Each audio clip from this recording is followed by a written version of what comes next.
Assalamualaikum warahmatullahi wabarakatuh. Apa kabar sobat Softer semuanya? Semoga kalian semua dalam keadaan sehat jasmani dan rohani, tidak kekurangan satu apapun. Oke, kita mulai saja ceritanya. Bab 3765 sampai bab 3768.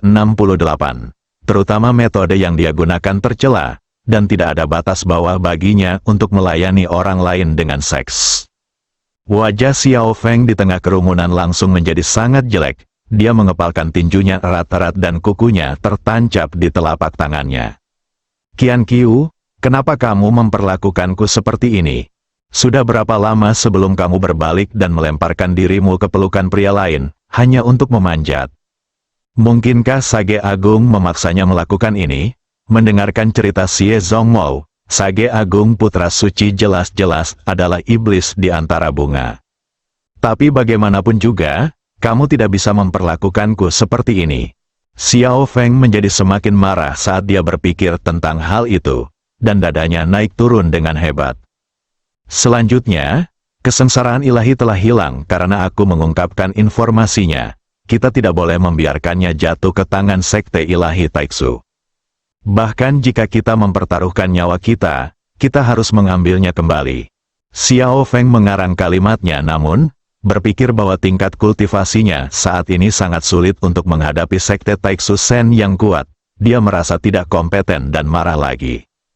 Kamu harus terus melahap dan meningkatkan kultivasimu, sehingga kamu dapat mencapai keinginanmu secepat mungkin. Semakin Xiao Feng memikirkannya, dia menjadi semakin gila, dan fitur wajahnya mulai sedikit berubah.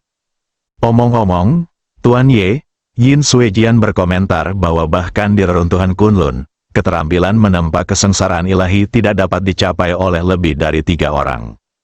Xie Zhongmou membuat pernyataan yang mengejutkan lagi. Apakah ada hal seperti itu? Ye Junlin sedikit terkejut. Kesengsaraan ilahi ditempa berdasarkan metode yang ditinggalkan oleh Sang Master. Saya tidak menyangka bisa mencapai tingkat seperti itu di Kunlun Su. Menurut Xie Zhongmou, meskipun tidak ada 3 orang di seluruh reruntuhan Kunlun yang dapat mencapai tingkat penempaan seperti itu, apakah itu terlalu kuat? Anda harus tahu bahwa kesengsaraan ilahi hanya dilakukan oleh diri Anda sendiri untuk bersenang-senang. Jika kita memilih bahan yang lebih baik dan menempanya dengan lebih hati-hati, bukankah senjata yang kita buat akan langsung mencapai level senjata ajaib? Hal-hal yang ditinggalkan Sang Master sungguh luar biasa, baik keterampilan pandai besi maupun keterampilan dasar. Ye Junlin menjadi semakin penasaran dengan latar belakang Master Chiap. Hal-hal yang tertinggal tidak hanya cocok untuk Kunlun Su, tetapi juga untuk tingkat teratas di Kunlun Su. Di masa depan, ketika Anda menemukan masternya, Anda harus menanyakannya dengan jelas. Orang tua itu mungkin adalah bos dari sekte super. Jika tidak, dia tidak akan pernah memiliki informasi seperti itu. Saya akan mengampuni nyawa Anda untuk saat ini. Saya yakin Anda juga memiliki sarana untuk menghubungi sekte tersebut. Sekarang beritahu bawahan yang melarikan diri untuk tetap diam dan bantu saya mengawasi setiap gerakan sekte Taixu Shen. Dalam di masa depan, saat aku memasuki reruntuhan Kunlun, aku juga akan membutuhkanmu untuk memimpin jalan untukku secara pribadi. Bolehkah? Ye Junlin bertanya dengan dingin. Para pemimpin dari 5 sekte besar mengangguk, dan mereka tidak berani untuk tidak mematuhi permintaan Ye Junlin sama sekali. Suatu anugerah bisa menjamin kehidupan yang aman, karena wajah dan martabat sudah lama terlempar dari langit. Dan ceritakan semua teknik yang kamu latih, kata Ye Junlin dingin. Sudut mulut para pemimpin 5 sekte besar bergerak-gerak. Sepertinya inilah niat awal mereka untuk bergabung untuk mengepung Ye Junlin. Kini setelah perannya dibalik, sebenarnya rumah neneklah yang mendapat kompensasi. Namun untuk bertahan hidup, kelima orang tersebut tidak berani membangkang, sehingga mereka harus menceritakan semua skill tempur dan latihan yang telah mereka kuasai. Hanya saja tidak satu pun dari 5 jurumudi yang memahami bahwa Ye Junlin jauh lebih baik dari mereka, jadi teknik ini tidak berguna. Ye Junlin tentu tidak ingin hal-hal ini untuk digunakan sendiri, cukup mengandalkan kekuatannya sendiri sekarang. Ketika kekuatan dan kecepatan dipupuk hingga puncaknya, pukulan paling sederhana pun merupakan gerakan yang fatal bagi lawan. Oleh karena itu, Ye Junlin tidak menghargai gerakan mewah sekarang. Tetapi ini tidak berarti bahwa keterampilan tersebut tidak berguna bagi orang lain. Secara khusus, Wen Lei dan yang lainnya hanya memiliki waktu yang singkat untuk melatih keterampilan dasar. Jika mereka menggabungkan keterampilan dan keterampilan tempur, secara alami mereka akan dapat mengerahkan kekuatan tempur yang lebih kuat. Ye Junlin sekarang mencoba segala cara untuk memperbaiki orang-orang di sekitarnya. Bagaimanapun, Taiksu Shenzong adalah bahaya yang tersembunyi. Dan saya tidak bisa melindungi semua orang 24 jam sehari. Satu-satunya cara untuk menyelesaikan masalah ini adalah selama mereka kuat. Ye Junlin menuliskan semua latihan yang disebutkan oleh beberapa orang, dan kemudian mengajarkannya sesuai dengan karakteristik orang di sekitarnya. Sisi lain, Xiao Feng telah memasuki mode pelatihan gila. Dia ingin pergi ke reruntuhan Kunlun secepat mungkin untuk menemukan Gong Qianqiu dan mengajukan pertanyaan, lalu membunuhnya dengan tangannya sendiri untuk membalaskan dendamnya. Melahap gila, Xiao Feng menghabiskan sebagian besar waktunya berlatih di lokasi pembuluh darah dewa yang disediakan oleh otak Tuhan. Selama periode ini, Ye Junlin, Junjun dan yang lainnya telah menasihati Xiao Feng bahwa teknik menelan yang ekstrim memiliki kerugian yang besar. Khususnya bagi para beku yang tidak menelan akar spiritual dan tulang spiritual, metode melahap yang ekstrim memiliki reaksi yang sangat kuat dan bahkan dapat membahayakan nyawa mereka.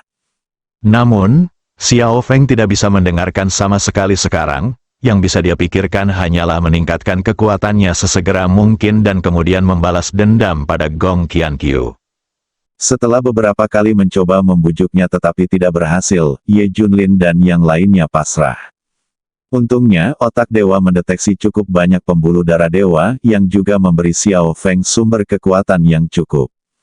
Xiao Feng dapat dengan jelas merasakan bahwa kekuatannya terus meningkat.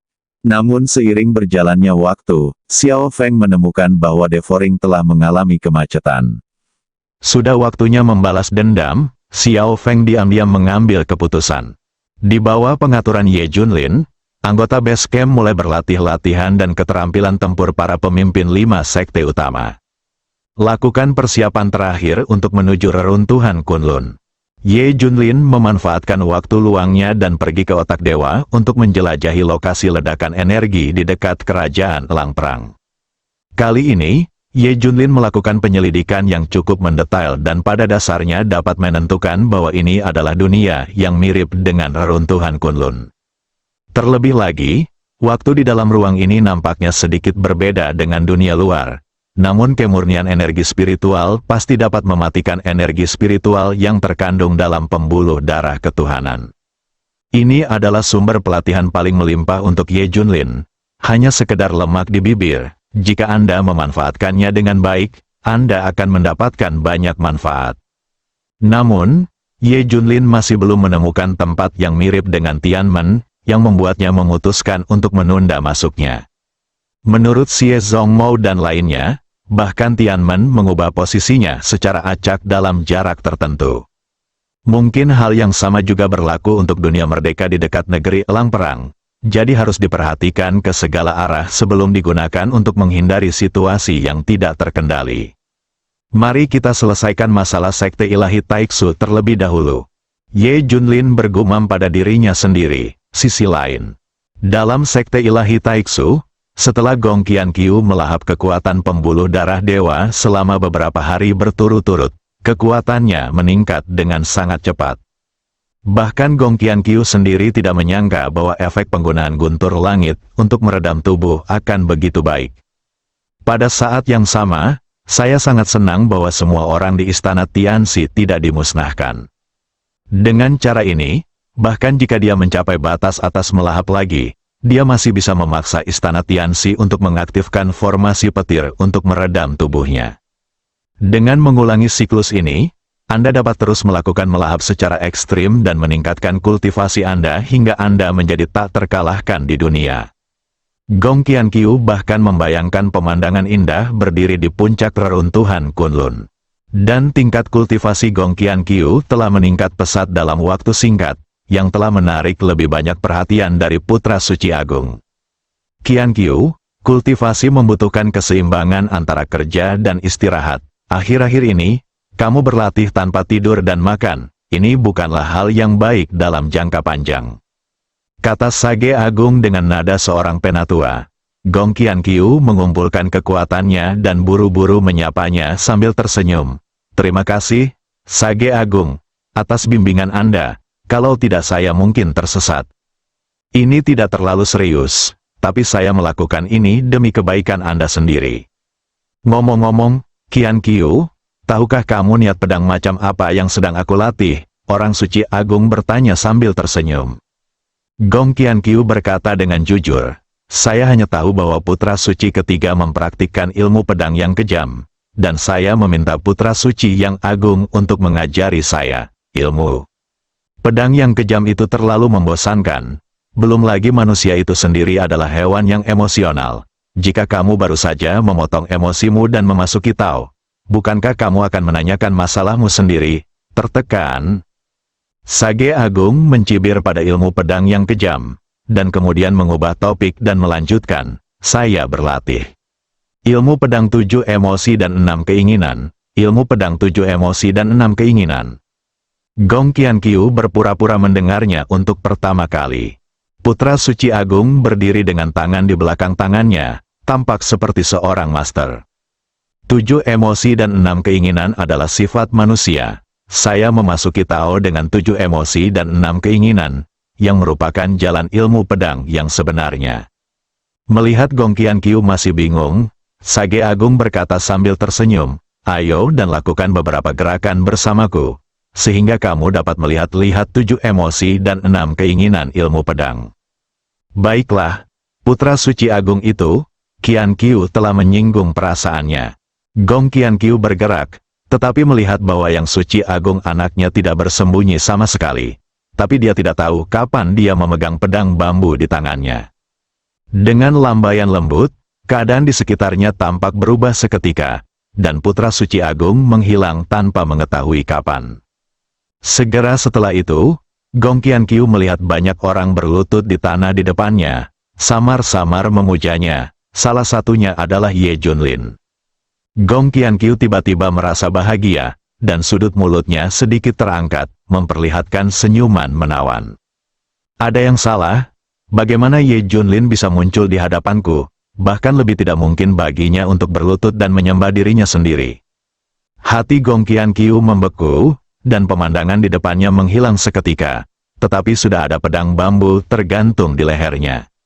Ini, Gong Qiankyu tiba-tiba berkeringat dingin di dahinya. Jika putra suci agung memiliki niat membunuh sekarang, kepalanya pasti sudah berada di tempat lain.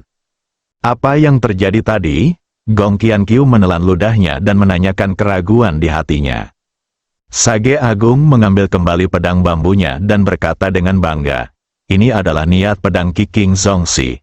Meskipun saya tidak tahu apa yang baru saja Anda lihat, itu pasti yang Anda inginkan di dalam hati Anda. Namun, momen ini keraguan-raguan membuatku sudah cukup untuk merenggut nyawamu. Gong Qiankyu tersentak, tak heran dia melihat pemandangan itu barusan. Ternyata itu adalah ritme niat pedang putra suci agung. Ilmu pedang yang menakutkan, Gong Qiankyu menghela nafas. Putra suci agung bertanya sambil tersenyum, kalau begitu, apakah kamu ingin belajar? Ya, Gong Qiankyu menjawab tanpa ragu-ragu. Putra suci agung mengangguk dan berkata, seni pedang 7 emosi dan 6 keinginan akan meningkat lebih cepat jika seorang wanita bekerja sama dengannya. Qiankyu, jika kamu menikah denganku, aku akan mengajarimu semua yang kamu miliki. Gong Qiankyu terkejut. Dia melakukannya tidak menyangka putra suci agung harus melamar secara tiba-tiba. Rencana awalnya adalah menundanya dengan menggunakan hubungan sebagai pasangan. Setelah sayapnya penuh, dia akan ditendang oleh putra suci agung. Setelah periode pemahaman ini, Gong Qiankyu mengetahui bahwa putra suci agung telah memiliki 3 istri dan 4 selir. Melihat keraguan-raguan Gong Qiankyu, putra suci agung buru-buru berkata, selama kamu bersedia, aku akan membiarkanmu menjadi istri yang baik, dan semua orang akan direduksi menjadi selir. Terima kasih atas cinta putra suci agung. Qiankyu, Qiankyu, aku bersedia. Gong Qianqiu berpura-pura malu, yang membuat putra Sage Agung sangat bersemangat. Faktanya, perjanjian sementara Gong Qianqiu adalah langkah yang tidak berdaya. Mampu memperoleh sumber daya budidaya saat ini sangat diperlukan bagi putra suci agung. Terlebih lagi, jika Anda ingin benar-benar menjadi inti absolut dari sekte ilahi Taiksu, Anda harus mengandalkan kekuatan putra suci agung, terutama putra suci yang akan menjadi pewaris sekte tersebut di masa depan. Gong Qianqiu hanya bisa menyetujuinya untuk sementara. Sisi lain, Xiao Feng melahap energi dari dua pembuluh darah dewa lagi, dan kekuatannya meningkat dengan cepat.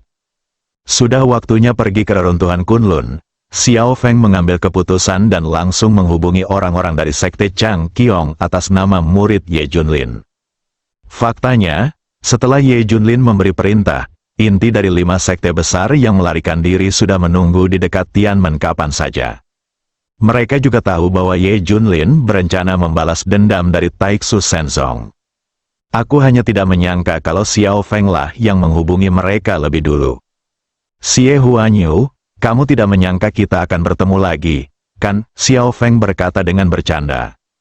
Meskipun Xie Huanyu sangat marah, namun ayahnya ada di tangan orang lain, jadi dia hanya bisa menahan amarahnya dan membiarkan Xiao Feng menggodanya. Guru mengirim saya untuk menyelidiki situasinya terlebih dahulu. Anda dapat memimpin jalannya. Xiao Feng berkata dengan arogan. Xie Huanyu tidak berani bertanya terlalu banyak, karena takut menyinggung pemimpin Ye Junlin dan menyebabkan kematian ayahnya. Menurutnya, Ye Junlin bahkan bisa memaafkan kesalahan besar Xiao Feng, jadi dia pasti sangat menghargainya. Ini mungkin mewakili sikap Ye Junlin. Dengan Xie Huanyu memimpin, Xiao Feng dengan cepat memasuki reruntuhan Kunlun. Merasakan energi spiritual murni turun, Xiao Feng sangat bersemangat. Xiao Feng semakin bersemangat saat melihat pembuluh darah super spiritual ditinggalkan seperti sepatu rusak. Saya akan mampu menelan cukup banyak kali ini, dan kultivasi saya pasti akan meningkat lebih banyak lagi. Setelah mengambil keputusan, Xiao Feng berkata dengan suara yang dalam, bahwa saya ke sekte Chang Qiong dulu, dan siapkan beberapa materi surgawi, dan harta duniawi untukku. Baik, Xie Huanyu sangat marah hingga dia hampir muntah darah, tetapi dia benar-benar tidak berani menyinggung perasaannya. Keduanya datang ke altar utama sekte Chang Qiong, dan Xiao Feng diperlakukan seperti tamu terhormat, yang merupakan pemandangan yang megah. Namun, tidak ada yang tahu bahwa Xiao Feng datang di belakang Ye Junlin. Dia datang ke reruntuhan Kunlun untuk 2 tujuan. Salah satunya adalah untuk menanyakan tentang Gong Qianqiu. Yang kedua adalah Xiao Feng masih ingin terus berlatih secara gila-gilaan demi sumber daya budidaya 5 sekte besar. Capai kondisi super kuat secepat mungkin, sehingga Anda memiliki kepercayaan diri untuk membalas dendam pada Gong Qianqiu. Dengan restu status Ye Junlin sebagai murid pertama, Xiao Feng bisa dikatakan tidak bermoral di sekte Chang Qiong. Meskipun Cheng Yun, anggota inti dari sekte Chang Qiong yang dipimpin oleh Xie Huanyu, merasa tidak puas, dia tidak berani berbicara.